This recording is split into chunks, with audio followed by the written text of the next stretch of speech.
Okay, so thanks to Munker, we now have TwisterOS UI running on 64-bit Raspberry Pi OS Bullseye. And I'll just switch into screen capture and show you a bit more about it. So this is by no means the final version of TwisterOS, and it's not an official release. So on the TwisterOS page, you can see that they're still on version 2.1.2, which is a 32-bit system, but it's a way you can install the TwisterOS UI and the theme switcher and a few other elements into Raspberry Pi OS 64-bit, which is now out of beta and is getting more and more support by the day. So if we go to my YouTube channel and do a search for Munker, you see that Munker has done loads of different builds for the Raspberry Pi 4 over the last couple of years, some really great work. Got things working. 64-bit RetroPie was something that was sent to me recently and works really well. There is a guide which Nooz has done, so you can see from the thumbnail, TwisterOS 64-bit by Pi Labs. So it's not really TwisterOS 64-bit by Pi Labs. This is just the UI that you're adding to 64-bit Raspberry Pi OS. All the other elements hopefully will come soon in the future, but there's a load of work because there's so many elements to TwisterOS, and that will take some time. But it's a great guide. I went through it, and this is how I've installed it. Now, if we close down this browser and go to the theme twister, some things don't work, so I can't get the TwisterOS 11 theme to work. This is the TwisterOS dark theme, Windows 10. And the standard Twister theme works as well. Haven't tried some of the others, but the Windows 11 theme is the one I like the most. So hopefully that will come soon. I'll just try it again. Generally it seems to try, but it doesn't actually apply anything. So you can see that didn't work. So I used to use this theme a lot before the Windows 11 one came around, because I like the fact that if you press the Windows key and just start typing, you can launch straight into an app. And also, just the whole user interface is just very friendly, very easy to use, nice and snappy. All the folders and everything look nice. It is a really nice theme and works really well. I've tried to install, well, in this version of 64-bit Raspberry Pi OS, I've been trying to install Wine, and I can't get it to launch. I've tried all sorts of things to get it working in this 64-bit operating system, but yeah, unfortunately I can't get it to work. And that's obviously some of the things that the official TwisterOS, when it comes out, will have. So let's just concentrate on the UI and have a look about what is working really. So let's go for Theme Twister, and let's go next. And let's try the dark theme of TwisterOS. It launched with this, so I'm guessing it probably is going to work fine. So enter to continue.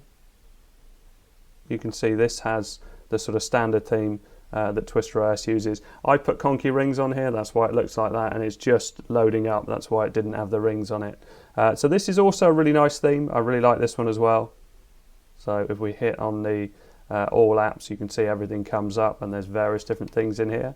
Now if I go back to, let's try Windows and D, does that work? No, let's press escape to go back, and let's twist the theme again. So we won't bother doing TwisterOS Lite, although I do like it, it looks really nice. Let's try Twister 95. Yeah, looks like it might work. So it's changed to the Windows 95 theme. You can see here, so most of the elements have changed, but you can see the desktop background hasn't. But if we go into desktop settings, and you change to the wallpaper, so if we change from this desktop base to backgrounds, and you'll see that the Windows theme is in there. So this is the Windows 95 theme, and let's try some of those folders. Yeah, all it looks amazing, doesn't it? I always remember the first time Salvador sent me a version before TwisterOS was ever properly in. The Windows 95 theme just really impressed me because it was the first system I had on a PC, and I love it. So Theme Twister, let's go back in. Even the fonts, look. Twister XP. So again, doesn't seem to change the wallpaper. So let's make this authentic backgrounds. And one of the best wallpapers of all time, the XP wallpaper. As an interface, even today, I still think the XP interface is one of the best ones. Really like it. Very nice. And things like shutdown and everything that comes up just as you'd expect it to. Looks very much like XP. So let's go back in. Twister 7. Windows 7 was a nice interface, I think. A lot of people really hanker after that one. So let's apply the Windows 7 theme, which I think was this one. And again, looking really nice. It's just great. I just love TwisterOS as an operating system, especially when we get everything that works with it. All the apps, all the games, all the web shortcuts, all the things that make Twister just an amazing operating system. That in 64-bit, fully supported, will be incredible. Right, so next. So I've tried Windows 10. Let's do some of the Mac ones. So iTwister, let's go with the dark theme on that. And I've just changed the background because you know how to do that, because I've shown that a few times now. You can get rid of Conky, you can uninstall it or turn that off, but I do quite like it. But obviously kind of messes with the theme because it looks out of place on it. So let's have a look at things like the folders on here. So let's look at Finder. Yeah, so very, very nice. So everything seems to be working apart from the Windows 11 one, which is my favourite one. So let's try that again, Light, and enter. Yeah, so it just doesn't change back into that theme. So I'm going to put it back into the Windows 10 theme because that's the nearest one, or that's my favourite one if I can't have the Windows 11 theme. So let's go Light and enter. And let's put a background on that. Let's go with the XP background. A nice combo. So great work by Munker. Great work by Nooz as well. It was a really good video, really good tutorial, very easy to follow.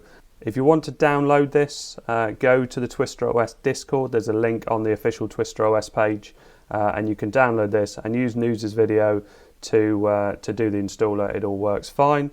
But yeah, great work everybody. Lovely to see. Okay, so I hope all this helps. Thanks very much for watching.